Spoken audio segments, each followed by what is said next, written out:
Pues empecé cuando vivía todavía en Londres, que encontré a un profesor de escritura creativa, y en cuanto que volví de trabajar de Londres, pues empecé a ir a sus clases. Entonces, en esas clases, pues aprendíamos un poco teoría de lo que es un relato y cómo se escribe, y los personajes y los finales y los inicios, pero también él nos dejaba expresarnos libremente, bueno, como en casi todas las clases, y nos mandaba a lo mejor alguna consigna para escribir relato. Entonces, empezar a escribirlos un poco seriamente, pues a partir del 2010 o algo así, pero yo los iba ahí dejando y dejando en el ordenador o empezaba siempre en una agenda, en un librito, en un cuaderno, pero luego los terminaba en el ordenador o los corregía.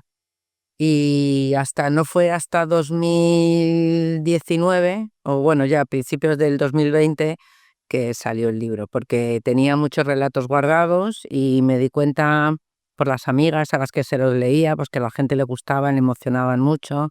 Entonces me di cuenta que podía sacarlos publicarlos, vamos. Entonces estuve trabajando con un profesor de escritura creativa que fue el que me hizo un poco de editor, me ayudó a editarlos, a corregirlos un poco, y así como estaban ya terminados, siempre decimos entre comillas porque nunca se termina, pues los mandé a una editorial y me contestaron que sí, a la editorial Tregolán. Relatos indisciplinados porque yo me considero una persona bastante indisciplinada. Después, porque uno de los talleres de escritura a los que fui cuando empecé con esta fiebre de escritura, también era, no recuerdo exactamente cómo era el título, pero creo que era como escritura indisciplinada o algo así, ¿no? Pero quiero pensar que tanto eso como mi libro de relatos a lo que más se refiere es a que no tienen un hilo conductor y que cada uno obedece a diferentes cosas que me llaman la atención a mí o el título de una canción o una frase que oyes en la televisión o de algo que te impacta. Entonces piensas en, ups, es esa canción o ese título. Y entonces como cada uno trata de una cosa diferente, no tienen nada que ver, etcétera, etcétera, pues pensé que era un buen título, además muy como un poco original y un poco así chocante, ¿no? Que no sea relatos de amor y de misterio, relatos de no sé qué, porque además no puedes englobarlos a todos como relatos de amor, por ejemplo, porque es que no tienen uno con otro nada que ver, y por eso se llama así. Como veis también el libro tiene aquí una pequeña reseña de Rosa Montero, a la cual tengo mucho aprecio. Hemos escrito un montón de escritores, 2 libros de relato. En la pandemia surgió esta idea en la que ella nos puso su prólogo. Entonces yo le mandé a Rosa todo el libro de relatos para que lo leyera por email, y me dijo, no tengo tanto tiempo como para leerlos todos, pero mándame varios que tú pienses que son muy representativos. Entonces le mandé varios, entre ellos el que voy a leer ahora, que es bastante cortito. Si quieres, página 21. Se titula Cena de podridos. Dijo que llegaría tarde. Yo pensé que llegaría tarde en la tarde. Patológicamente, él siempre llegaba tarde. A última hora, poco antes de salir para verme, se le presentaban multitud de situaciones urgentes y anecdóticas que le impedían llegar a la hora acordada. Me marché a comprar para llenar el frigorífico y preparar una espléndida cena, preludio de la estupenda velada que nos aguardaba. Volvía de uno de sus viajes y hacía una semana que no nos veíamos.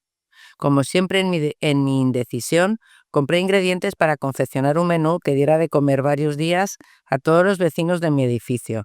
Patatas y huevos para 3 tortillas, pimientos y atún para varias empanadas de esas que tanto le gustaban. Ingredientes de ensalada como para una boda. Pasta fresca por si acaso, 1 kilo de harina y 2 litros de leche para elaborar 3 sartenes de bechamel y varios kilos de fruta para el postre, puesto que no sabía muy bien por cuál de ellas decantarme. Tardé casi 2 horas en hacer toda aquella compra. No veía la manera de finalizar la primera parte de mi idea de darle una gran sorpresa con una espléndida cena. Al llegar a casa, metí todos los alimentos en la nevera. Apenas cabían, repleta como estaba de otras vituallas. Al final conseguí cerrar la puerta, no sin antes ejercer mi destreza conseguida en el juego del Tetris. En ese instante el timbre del teléfono me sacó de mi embeleso en la preparación culinaria. Su voz grave, elevada y dura fue una especie de alarma que me devolvió con un grito de vuelta a la realidad. Parecía ser que mientras yo compraba, pretendiendo abastecer su estómago de múltiples sensaciones orgásmicas, él ya había llegado a mi casa. Me dijo que esperó. Llamó varias veces al móvil que yo había olvidado sobre la mesa. Se enfureció por no encontrarme allí y se marchó hecho una hidra. Aquella vez llegaba de viaje y se enfadó mucho. Él decía que siempre llegaba a tiempo y que si alguna vez se demoraba era porque le sucedían cosas imprevisibles e ineludibles. Así eran las cosas entre él y yo. Yo y mi despiste continuo. A veces me olvidaba del tiempo que corría a mi alrededor como si nada, y sobre todo, de que podía enfadarse por todo y sin ningún motivo. En los momentos cruciales no me acordaba de llamar para decirle algo, coger el móvil antes de salir, mirar el reloj y pensar que era tarde o muchas otras cosas insignificantes para mí. Me olvidaba insistentemente de que al volver a casa recibiría una buena bronca. Lo cierto es que casi nunca sabía muy bien por qué. Tuvimos que hablar al menos 5 veces, colgarnos el teléfono 3 y enfadarnos a discreción entre 6 y 8 ocasiones en cada conversación. Por fin vino a cenar. Habían pasado 3 días desde que anunciara su visita. No sabía muy bien qué idear para que me perdonara yo no sabía muy bien qué, como siempre. Vendría aquella tarde en la tarde quizás, y muy probablemente ya sería tarde. Me encontraba inquieta, nerviosa, excitada. No sabía muy bien qué era lo que me pasaba y a qué se debía mi estado de ánimo. Daba vueltas de la cocina al salón como un gato enjaulado.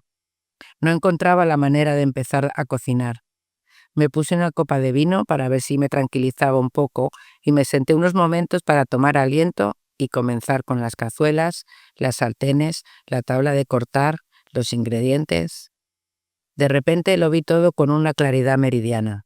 Liberé del frigorífico todos los alimentos camino de la descomposición y le preparé una grandiosa y suculenta cena de podridos.